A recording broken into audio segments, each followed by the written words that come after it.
नमस्कार, बिहार तक में आपका स्वागत है और मैं हूं सुजीत। देखिए, पटना पूरे देश के विपक्षी दलों की एकता का गवाह बनने वाला है। एक तरह से हम कह सकते हैं कि केंद्र बिंदु बनने वाला है विपक्षी एकता का। और बिहार के मुख्यमंत्री नीतीश कुमार उसके धुरी, उन्हीं के संयोजन में, हालांकि अंग्रेजी में उसे कन्वेनर कहा जाता है और कन्वेनर एक पोस्ट भी होता है किसी भी गठबंधन के लिए, तो वो कन्वेनर का काम कर रहे हैं। हालांकि आधिकारिक तौर पर अभी कन्वेनर उनको नियुक्त नहीं किया गया है, लेकिन जिस प्रकार से विपक्षी दलों को एकजुट करने में वो सफल दिखाई दे रहे हैं, वो काफ़ी आश्चर्यजनक है। वैसे कहा जाता है कि विपक्षी दलों को एक साथ करना तराजू में मेढक तौलने के समान है, यानी कि एक तराजू पर चढ़ा, दूसरा उस पर से कूद गया। कठिन काम है और ये समझ लीजिए कि इस काम को इस पूरे देश में जो भी विपक्षी दल हैं उसमें नीतीश कुमार के अलावे शायद ही कोई ये काम कर पाता। पहली बैठक है 12 जून को पटना में हो रही है और दिग्गज नेता जो हैं देश के विपक्षी दलों के, उनका जमावड़ा यहां पर होने जा रहा है। एनसीपी के कद्दावर नेता शरद पवार, शिवसेना के अध्यक्ष और महाराष्ट्र के पूर्व मुख्यमंत्री उद्धव ठाकरे, आप कह लीजिए कि झारखंड के मुख्यमंत्री हेमंत सोरेन जैसे तमाम नेताओं ने यहां आने की सहमति दे दी है। ममता बनर्जी, सबसे बड़ी बात, ममता बनर्जी पश्चिम बंगाल की मुख्यमंत्री, उन्होंने भी आने का वादा किया है। तो कुल मिलाकर अगर देखा जाए तो जितनी भी पार्टियां हैं, करीब 15 पार्टियों का ये जमावड़ा होगा।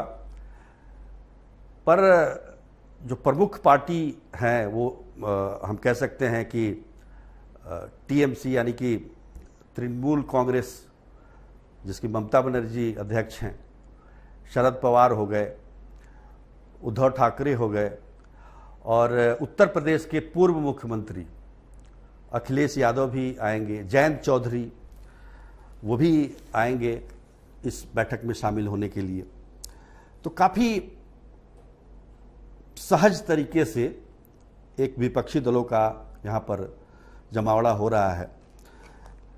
जहाँ तक कांग्रेस की बात है, कांग्रेस इस बैठक में शामिल तो होगी, लेकिन बैठक में कौन आएगा ये तय नहीं है।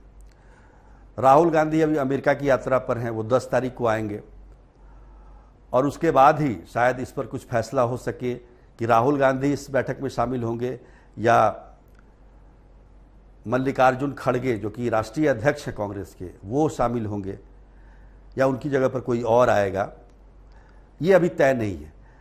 और इस हम ये कह सकते हैं कि महागठबंधन सरकार बिहार में बनी जब से, पिछले साल अगस्त 2022 से, उसके बाद से ही नीतीश कुमार ने विपक्षी दलों को एकजुट करने का प्रयास करना शुरू कर दिया था।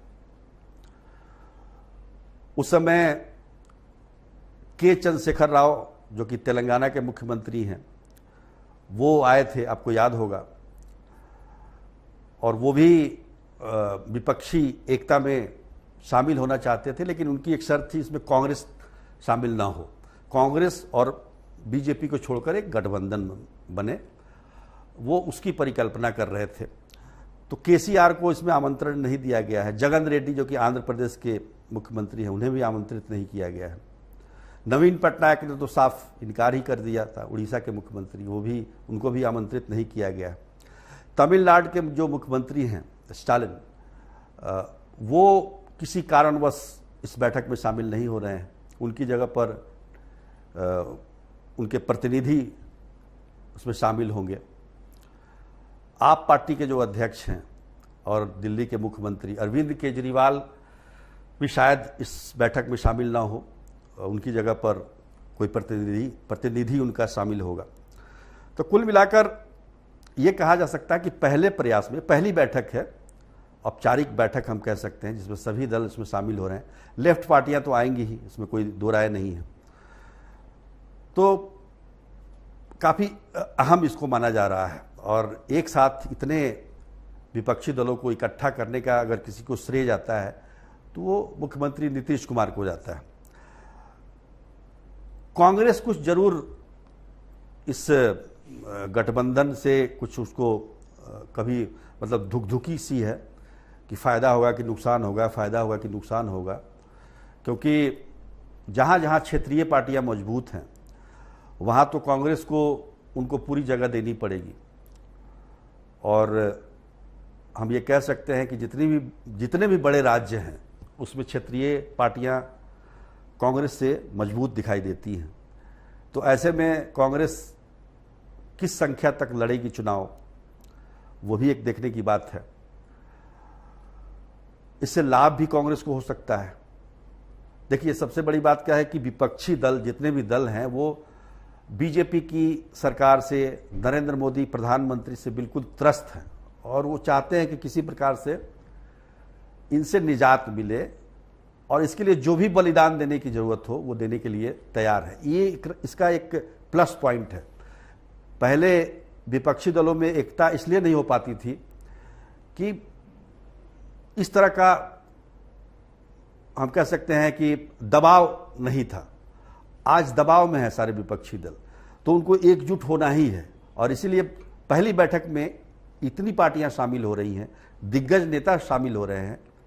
अगर हो गए तो ये बहुत बड़ी बात है और हम ये कह सकते हैं कि 2024 का जो चुनाव है वो बिल्कुल अलग तरीके से होगा। अगर इसी तरीके से एकता बनी रही विपक्षी दलों की तो बीजेपी के लिए आसान नहीं होगा 2024 के चुनाव को पार पाने में। तो पटना के ज्ञान भवन में ये महागठबंधन की महा बैठक होने जा रही है, जिसकी तैयारियां जोर शोर से चल रही है। मुख्यमंत्री नीतीश कुमार लगातार विपक्षी दलों के संपर्क में हैं, उनके नेताओं से बात कर रहे हैं। अब देखिए, इस बैठक के बाद और भी बैठकें होंगी।